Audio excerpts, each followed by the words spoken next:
Hey everyone, kaise ho sab? Welcome to Sanket Vasani Commerce Classes. Aaj now we're going to tackle a concept that is, literally the backbone of every single successful company out there. We're talking about the levels of management. Chalo, let's dive in and make it super simple for you. So, let me start by asking you a question. Just think about it.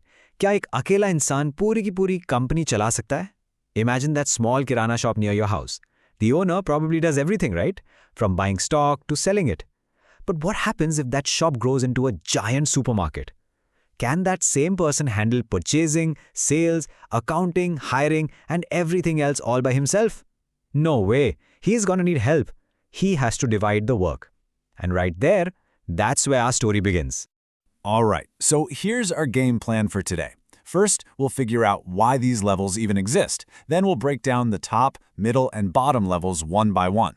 And to wrap it all up, we'll do an ultimate comparison. Trust me, by the end of this, the whole concept will be crystal clear. So, first things first, ये management levels आते कहाँ से हैं? What's the origin story? Well, it's all about that journey, that growth from one person running a tiny shop to a massive team running a huge company. You know, the logic here is actually beautiful in its simplicity. When a business is small, the owner is the king. He does everything. But as the business gets bigger, you hire more people, and suddenly it's just impossible for one person to supervise everyone. So what's the solution? It's a key term: delegation of authority. The owner gives some of his power and responsibility to others. And boom, the second that authority gets delegated, management levels are born. It's as simple as that. Now, the easiest way to visualize these levels is with this pyramid. You've got top, middle, and bottom. I want you to burn this image into your mind, because the entire concept is built on this very structure. Okay, let's start right at the peak of our pyramid, the top-level management. You can think of these guys as the brains of the whole operation. They hold the supreme authority, and it's these people who set the direction for the entire company. So, who exactly are we talking about here? Well, we're talking about the board of directors, the managing director, or MD, the general manager, the CEO. You get the idea. These are the ultimate decision makers. Sometimes you'll also hear them being called the higher level of management. So, what do these brains actually do all day? Well, they set the company's main objectives and policies. They're the ones who decide where the ship is heading. They pick the CEO, and this is a big one, they approve the budgets. They decide which department gets how much money. They also create the long-term strategic plans, thinking about where the company will be in 5 or even 10 years. It's a high-stakes, high-pressure job where you have to look at the big picture, always. Okay, let's move down one step to the middle of the pyramid. This is the middle-level management. And their role is, well, it's kind of like a bridge, connecting the top level with the bottom level. They're the crucial link. Now, this level is full of all the departmental heads.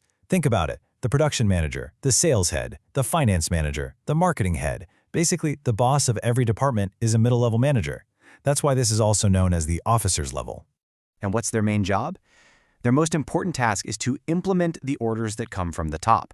They take those big picture goals and turn them into actual concrete plans.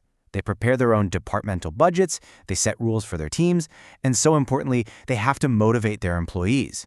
Their role is honestly super challenging because they're constantly squeezed between the demands from above and the problems from below. They're a two-way communication channel for pretty much everything. And finally, we've reached the base of our pyramid, the bottom-level management. This is the company's foundation. This is where the actual hands-on work and day-to-day operations really happen. At this level, you're going to find your supervisors, your jobbers, and your foremen. These are the people on the factory floor or in the office who are directly guiding the workers. They are the direct link to the workforce, and that's exactly why this is also called the supervisory or operational level. Their work is extremely hands-on. They supervise the employees to make sure every job is done correctly. They maintain discipline, but also work to boost morale. They plan the daily work schedules, they handle machine maintenance, and make sure all the raw materials are ready. But maybe most importantly, they are right there to solve the real, on-the-ground problems of the workers. This is where the pressure of daily targets is the highest, because the actual output depends entirely on them. Okay, so we've gone through all 3 levels. Now, let's put them side by side. This is the ultimate comparison that's going to clear up any little doubts you might still have. This table just lays it all out so perfectly. Take a look at authority. It's highest at the top and it's the least at the bottom. You see that same pattern with responsibility, but now look at the number of members. There are very few people at the top and a whole lot of people at the bottom. And check out the decisions. top-level decisions are the most risky, right? Because they impact the whole company. Meanwhile, bottom-level decisions are the least risky. It all paints a super clear picture of accountability. Top is accountable to shareholders, middle answers to the top, and bottom answers to the middle. All right, let's do a super quick final revision. These are the key points you've got to remember for your exams. Number 1, management levels exist because of one thing, the delegation of authority. Number 2, the top level decides the what, they set the goals. Number 3, the middle level figures out the how, they make the plan. And number 4, the bottom level handles the doing, they actually execute that plan. And never, ever forget, as you go down the pyramid, authority goes down too. Simple, right? Okay, so now I have a question for you.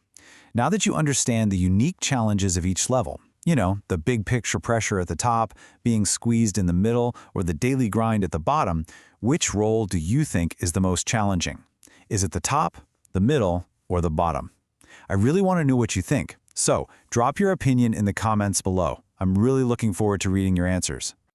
And that is a wrap. I really hope you enjoyed this explainer and that the topic of management levels is perfectly clear now.